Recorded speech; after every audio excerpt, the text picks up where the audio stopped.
everyone, here's a quick Tip Tuesday. 3 tips for first-time home buyers. So tip number 1 is to get a pre-approval. So you want to make sure you get a pre-approval from a reputable local lender.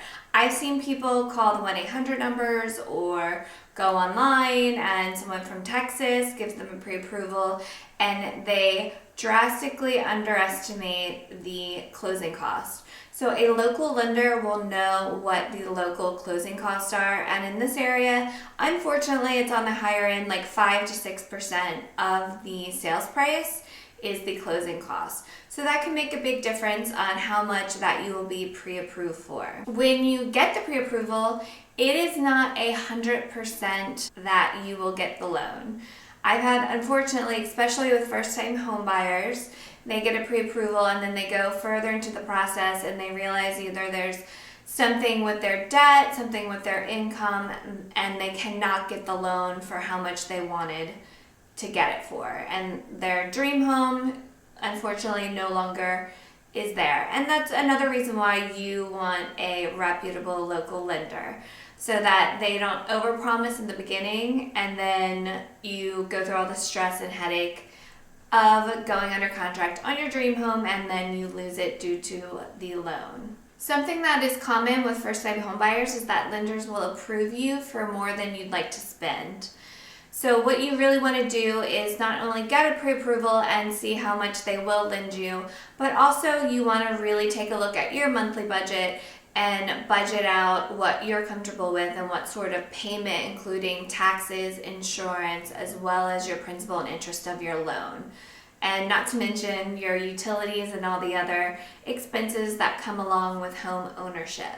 Step number 2 is to find a realtor. Of course, a local realtor who knows the area that you are looking in. And as the buyer, you do not pay for any realtor's fees. And the seller's agent will not be representing you. They will be representing the seller. So you do want a buyer's agent on your side, especially if you're a first-time home buyer, to guide you through, because it is a very complicated process. And most likely, the seller is going to be paying the same amount. It either is all going to go to their agent or it will be split between the 2 agents. So you might as well pick a buyer's agent to represent you and work hard for you. And the other thing that buyer's agents will do, a lot of first-time home buyers just look on Zillow, Realtor.com, Trulia, and just look on those sites. Well, a buyer's agent will be able to set you up on a MLS search, so an automatic MLS search within your criteria.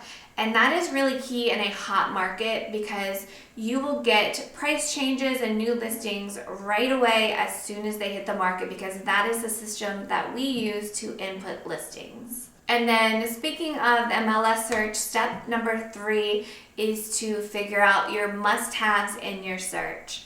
So we already know your budget and you've already found a realtor, so let your realtor know what your must-haves are. Unfortunately, the lower your budget, the less pickier you can be on these must-haves. So at minimum, I ask people what area they're looking in and then the minimum number of bedrooms and what type of house that they're looking for. And sometimes the loan will dictate that. If you are doing an FHA loan, there are restrictions on that with condos sometimes. So you really need a good lender and realtor on your side to guide you through it.